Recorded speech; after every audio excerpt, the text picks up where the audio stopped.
Les concurrents du Roscar GT Challenge se donnaient rendez-vous en Bourgogne pour la deuxième étape de la saison 2022.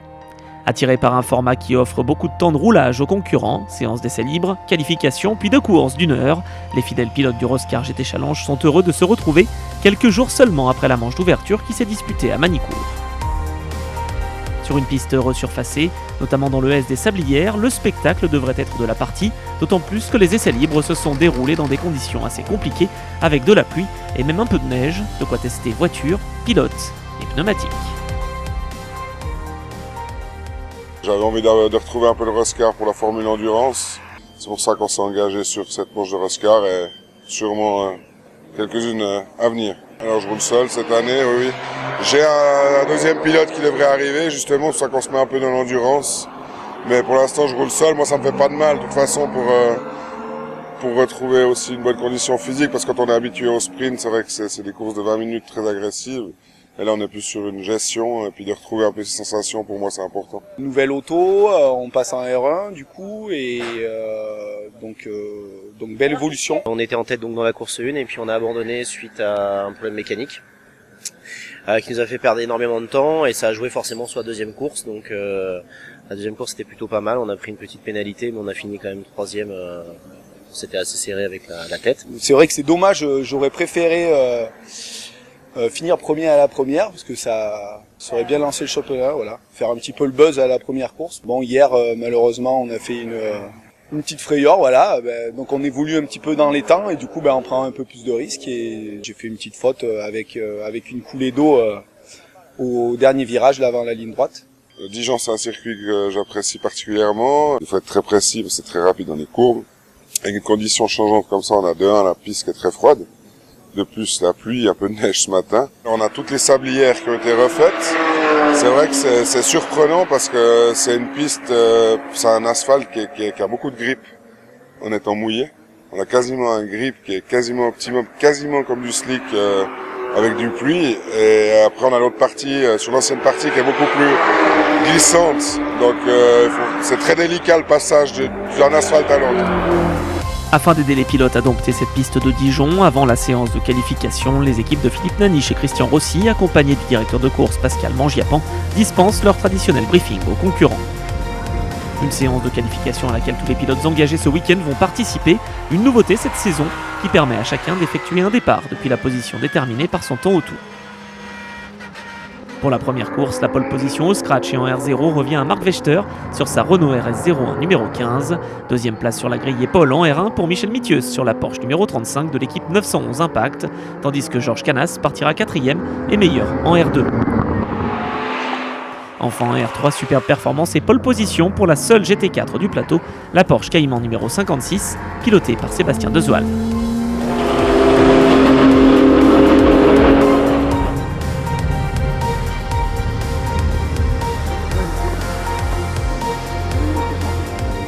Il est à peine 10h et les concurrents se préparent à rejoindre la grille de départ pour s'élancer dans cette première course du week-end. Après des conditions climatiques difficiles la veille, le soleil est au rendez-vous sur le circuit bourguignon de Dijon-Prenois. La grille est évacuée et le tour de formation peut débuter pour la vingtaine de voitures présentes. Le drapeau vert est agité, c'est parti pour 1 heure de course. Dès le départ, Rémi Kirchdorfer sur la Ferrari numéro 50 prend l'avantage sur Georges Canas pour le gain de la 4e position. Pour son retour en Roscar, Marc Vechter conserve la première place devant Mithieu et Janssen. Juste derrière, à bord de sa Porsche numéro 43, Thomas Winkler attaque fort pour remonter dans le classement. Il reprend 2 positions en 2 virages. Il est 6e derrière la Ferrari numéro 50. Maîtrise parfaite pour le Suisse Vechter qui doit tout de même se méfier de Mithieu et Winkler, revenu 4e du général. Belle entame de course également pour Fred Bessières dans la Porsche numéro 54, 7e en R1. En tête de course, la lutte fait rage pour le gain de la 3e place au général. Winkler attaque Janssen au premier freinage. Le pilote Itris Racing va prendre l'avantage au virage numéro 1.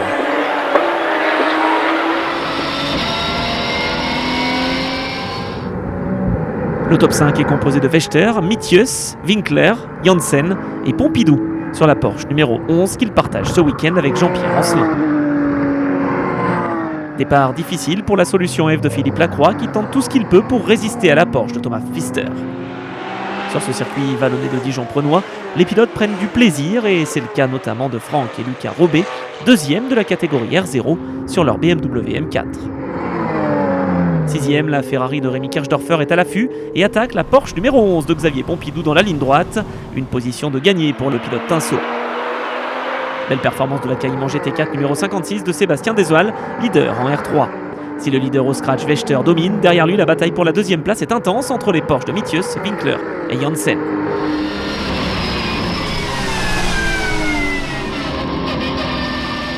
Le Belge semble être sur un excellent rythme et vise le podium ici à Dijon. Il freine tard à l'intérieur au premier virage et va se faire malheureusement piéger. Tête à queue est sorti dans le bac à gravier pour le vainqueur de la première course de l'an passé. Pas de risque pris par la direction de course qui va sortir les drapeaux jaunes pour permettre au commissaire d'évacuer la Porsche numéro 10. La fenêtre d'arrêt étant également ouverte, les pilotes en profitent pour s'engouffrer dans les stands afin d'effectuer le traditionnel changement de pilote. Les mécaniciens en profitent pour ajuster les pressions des pneumatiques Pirelli avant le dernier relais de course. C'est reparti pour l'ensemble du peloton qui doit maintenant se battre pendant la vingtaine de minutes restant à disputer. Marc Vechter est ressorti en tête à bord de sa Renault RS01 devant les Porsche de Winkler et Van de Vostin. Cochet sur la Ferrari numéro 50 est ressorti 6e et va devoir remonter. Xavier Pompidou a laissé son volant à Jean-Pierre Ancelin dans la Porsche numéro 11, désormais 2e du classement R2, derrière Georges Canas. Florian Hias sur la 54 est ressorti 4e, une excellente performance pour le pilote Ray Stiviti qui voit tout de même Julien Poncelet se rapprocher. Belle lutte également en R3 entre la Cayman GT4 et la Porsche numéro 18 d'Encorvaya et Agier. Quelques minutes plus tard, c'est Jonathan Cochet qui passe à l'attaque et s'empare de la 3e position au scratch au détriment de Van de Vostin. La Ferrari numéro 50 ne s'arrête pas là et revient sur Thomas Winkler. Le pilote de l'équipe Tinsault s'empare de la 2e position au général. Alors que les concurrents sont entrés dans le dernier tour, Marc-Edouard Crassertz tente de rester au contact de la Porsche numéro 44, mais il ne parviendra pas à reprendre la 2e place de la catégorie R3. Au terme d'une course qu'il aura dominée, Marc Vechter s'impose au scratch devant Kirchdorfer, Cochet, vainqueur en R1, et Thomas Winkler. Retour au stand pour l'ensemble des pilotes après cette belle première course du week-end. Victoire en R3 pour la Porsche numéro 18 d'Encorvaya et Agier, tandis que Georges Canas s'impose en R2 avec sa Porsche numéro 28 de l'équipe 911 Impact.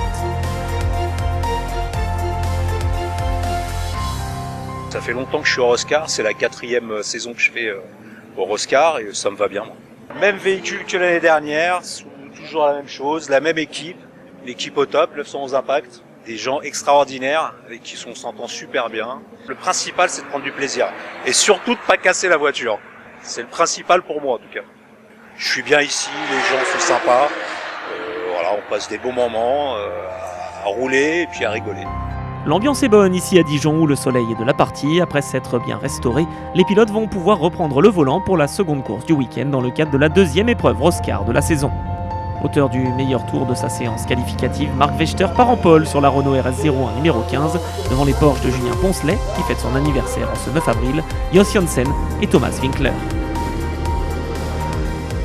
Le peloton est en ligne, la course peut être lancée, 1 heure attendent les pilotes et c'est déjà parti sur les chapeaux de roue pour Karl Van de Vostin qui attaque Georges Canas pour la 6e position. Vechter amène la meute devant Poncelet, Cochet et Janssen. Tous les concurrents se sont élancés sans encombre à l'assaut de cette superbe piste de Dijon-Prenois. Deuxième du général, Julien Poncelet et sa Porsche engagée en R1 tentent de rester dans le sillage du leader. Un écart est déjà creusé avec le reste du peloton. Pour son retour dans le championnat, Marc Vechter n'amuse pas le terrain. Sa Renault RS01 devance la Porsche de Poncelet et la Ferrari de Cochet. Au 6e tour, Jonathan Cochet est revenu dans les roues de son adversaire et tente une attaque au freinage. Ça passe pour la Ferrari numéro 50, désormais 2e du classement général.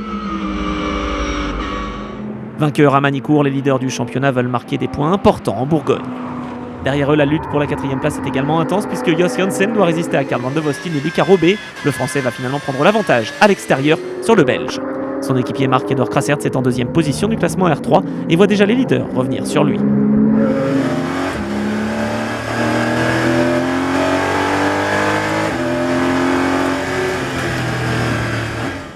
En tête de course, Marc Vechter fait cavalier seul et devance Jonathan Cochet et Julien Poncelet avant l'ouverture de la fenêtre d'arrêt au stand.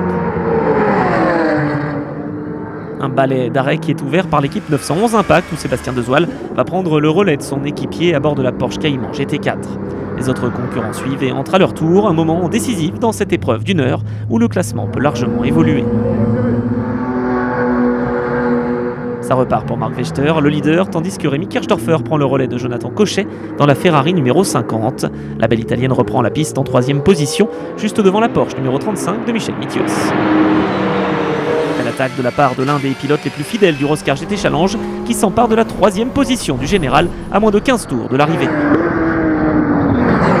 En tête du classement R0 et au scratch, Marc Vechter n'est pas inquiété. Damien Roche, 2e et leader en R1, doit en revanche se méfier du retour de Michel Mithius et Jos Janssen. Attention à l'attaque de Mithius juste avant l'épingle. Le pilote Porsche devrait pouvoir monter sur la 2e marche du podium dans cette course. Oui, c'est fait. Belle manœuvre de la part du pilote 911 Impact. 6e place au scratch pour Thomas Winkler qui devance Georges Canas et la BMW numéro 14 de la famille Robé.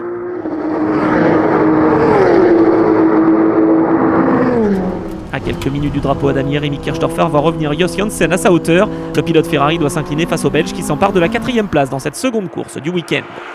En tête, pas de problème pour Vechter qui devrait s'imposer de nouveau.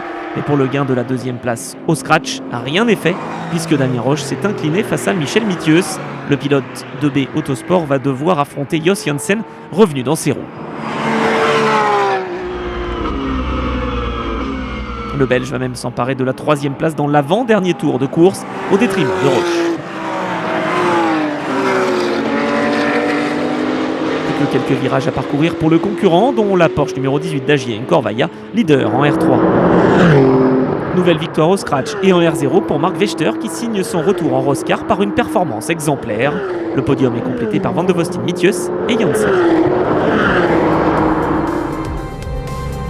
Les pilotes peuvent désormais revenir au stand après avoir livré un bel affrontement en piste. Victoire finale pour Vechter, Cochet et Kirchdorfer s'imposent en R1, Canas en R2 et Agien Corvaya en R3 sur leur Porsche numéro 18.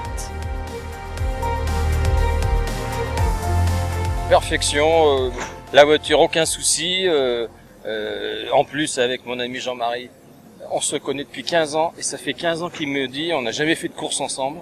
C'est la première fois qu'on fait quelque chose ensemble. On fait un truc ensemble et on gagne. Espérer, jamais réaliser, là c'est vraiment le top. Sur un circuit qu'on adore et le résultat est là. Merci au Roscar, merci l'organisation. Merci Roscar, merci à notre équipe aussi parce qu'on a une super équipe qui nous soutient et une bonne voiture. Très bonne voiture.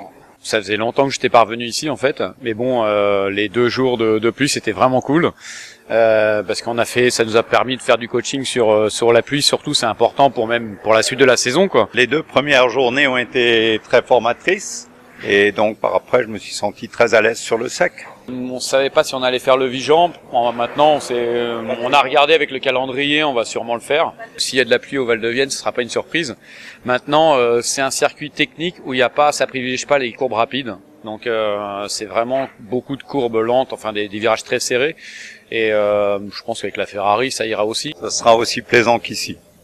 Voilà. On prendra beaucoup de plaisir, en tout cas.